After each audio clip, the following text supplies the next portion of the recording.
Okay, let's just dive right in. Ever feel like 20th century literature is, well, a bit of a maze?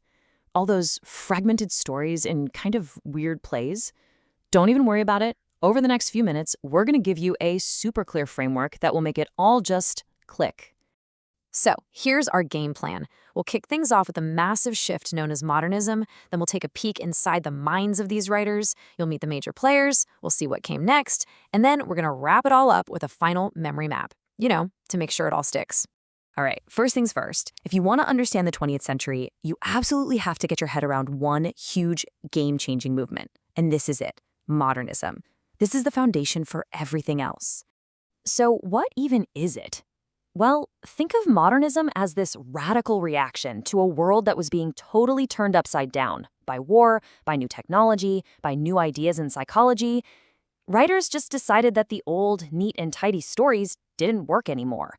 They completely shifted the focus from telling stories about what people do on the outside to exploring what they think and feel on the inside. Exactly. And to really explore that chaotic inner world, modernist writers, they needed a brand new tool for their toolbox. This led to a revolutionary technique, and believe me, it is the crucial concept for understanding this entire period. And that tool? It's called stream of consciousness. It's a writing style that tries to capture the messy, unfiltered, tumbling flow of a person's actual thoughts. It's not neat, it's not always logical. Honestly, it's just like your own mind, right? Jumping from a memory to a random worry to what you're seeing right in front of you. And to really make this idea stick, I want you to picture a character's mind as a faucet. Now, turn it on. All their jumbled thoughts, memories, and feelings just pour right out, totally unfiltered. That is the whole idea behind stream of consciousness. It's like a direct tap straight into the mind. All right, so now that we've got the core concept down, let's meet the pioneers who absolutely mastered this incredible new technique. These are the names you really, really need to remember. First up, the big one, James Joyce. Seriously, if you remember one name from modernism, make it this guy. He took the stream of consciousness technique to its absolute limit in his legendary novel, Ulysses, where he dives deep, deep into the minds of his characters over just a single day in Dublin. And let's pause here for our 2-minute echo. Remember what we said at the very beginning? Modernism was a response to a changing world. Joyce wasn't just experimenting for the fun of it. He was trying to create a new kind of art for a new, way more complex and fragmented human reality. Right alongside Joyce, we have the incredible Virginia Woolf. She also mastered stream of consciousness, using it in novels like Mrs. Dalloway to explore the rich, subjective inner lives of her characters. She totally broke away from that linear A, then B, then C storytelling and focused instead on moments, memories, and perceptions. Okay, let's switch gears a little from novels to the stage. Meet Samuel Beckett. He took all these modernist ideas, alienation, the search for meaning, and brought them into the theater. His style is called the theater of the absurd. In his most famous play, Waiting for Godot, two characters just wait for someone who never ever shows up. It's this powerful and, pretty strange exploration of existence itself. Okay, it's time for an active recall. I'm looking right at you now. What is that key narrative technique we've been talking about? The one Joyce and Woolf used to get right inside a character's head. You've totally got this. Stream of consciousness.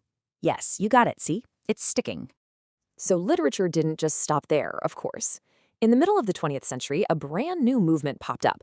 It looked at everything modernism took so seriously and decided to, play with it, to question it, and maybe even make fun of it a little. And that movement is postmodernism. So if modernism was this really earnest search for meaning in a chaotic world, postmodernism is skeptical that any single grand meaning even exists in the first place. It's playful, it's ironic, and it absolutely loves to break the fourth wall and remind you that you're reading a book. Think of how a character in a movie might suddenly turn and talk directly to the audience. That's the vibe. This is another key term to lock in. This chart just nails the difference, doesn't it? Modernism is serious, it's searching for depth, while postmodernism is ironic and playful, always kind of winking at the audience. Modernism's go-to tool was stream of consciousness to find a deeper truth, but postmodernism's favorite tool is often metafiction, writing about the act of writing, to question the whole idea of truth itself. Okay, we have covered a lot of ground. It is definitely time to bring it all together with our final memory map, just to help lock all these concepts in place for you. At the very bottom, our foundation, we have the revolution, modernism, that big break from the past. Then, moving up the pyramid, we've got their key technique, stream of consciousness, the tool for exploring the mind. Then you have the pioneers who mastered it all, Joyce, Woolf, and Beckett. And right at the very top, you have the evolution, the reaction to it all, postmodernism. See how it all connects and builds on each other? And we're going to leave you with this one last thought. I mean, these ideas might be a century old, but they are absolutely everywhere once you start looking. So the question is, how do these old experiments in storytelling still shape the movies, the shows, and the books that we all love to experience today? Really think about it.